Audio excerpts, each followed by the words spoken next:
Hi teachers, in this lesson I'm going to show you how to take a rubric and use it digitally.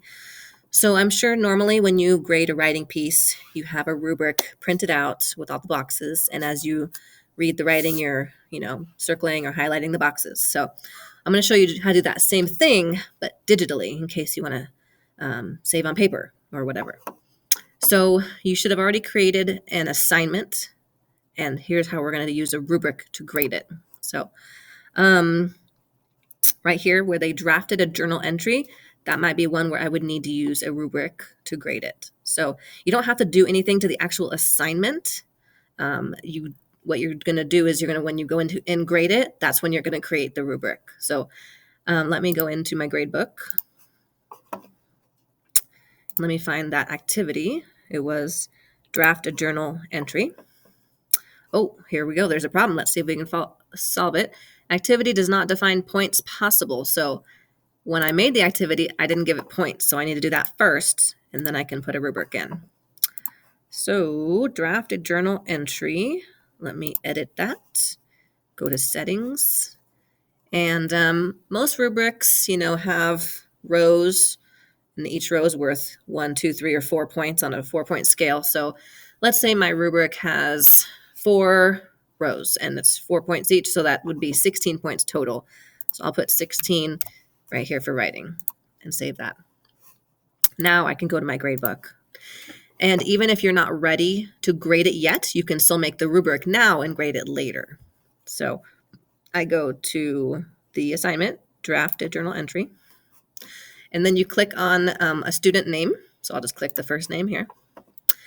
All right, so here is where we can make the rubric. On this side is where you can normally give them points. But if you're going to make a rubric, we're going to go below this comment box, and you're looking for your templates. So you're going to go to Edit Templates and Create Template.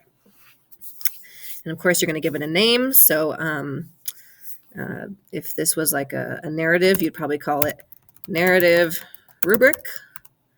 And so if you're going to use the same narrative rubric for every narrative you do all year, you could just make one right now and recycle it over and over and over again. Or if this is a specific rubric for this essay and you're not going to use the same one again, you can make a specific one. So let's pretend this is a specific one, and I'll say narrative rubric for Aristotle. I did not spell that right. Aristotle essay. All right, so here's where you make it. So if you're making it from scratch, you probably want a table, right? And you're just building whatever you need to build. So I think mine will need 1, 2, 3, 4 over there. 1, 2, 3, 4 here. So you would just put in 1, 2, 3, 4, and whatever you're grading on. If you have organization, if you have content, whatever you have, the categories here, and then all the criteria in here. And so you can build it from scratch. Or if you have one already built or that you bought or got from somewhere, like on a document, you can just go to that document, copy it, and then paste it right here, and bam, you'll have it. Okay. So once you're done with your rubric, either pasting it or writing it, you're going to click done. And it's going to appear on your list of templates. So that one was right here. Let me show you a finished one so you can see what it looks like. Here's one I did for narrative. So I have exposition, 4, 3, 2, 1, what it looks like, organization, elaboration, language and vocabulary, and conventions. So all filled in, that's what a rubric looks like. You know that. So here's how you use it. You've all created them before, I know that, but have you used it digitally? That's what I'm teaching you. So when you're ready to use your rubric, when you're actually ready to grade, you click whatever it is. So that one was narrative rubric for Aristotle essay. So I would click that, and it pops it in this comment box.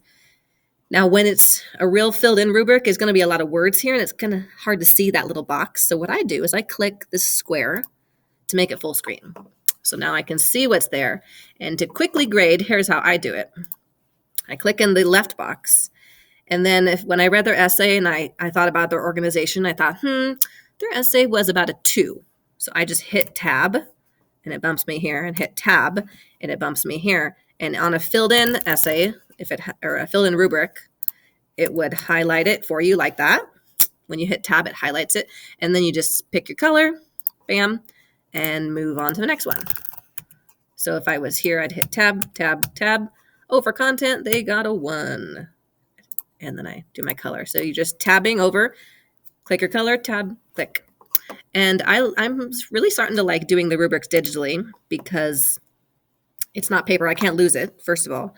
And I can see it forever, and the students can refer to it. So if they check their gradebook, and they can see exactly what the rubric is, what's been highlighted and what's not, and they can see what they did good and what they did not so good on.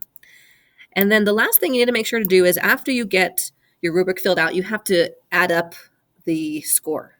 Okay, so if this student had a 2 and a 1, that would be 3 points. And you'd put the number right here. You have to manually put the number in. Okay, don't forget you can also do full credit if they got all 4s, no credit if they didn't do it maybe. And then allow retry is my favorite button because if a student did not do so well, I would want to give them a chance to fix it. And so if you click that, it will allow them to like resubmit or retry. Okay, so that's how you make and use a rubric in Echo on a writing assignment.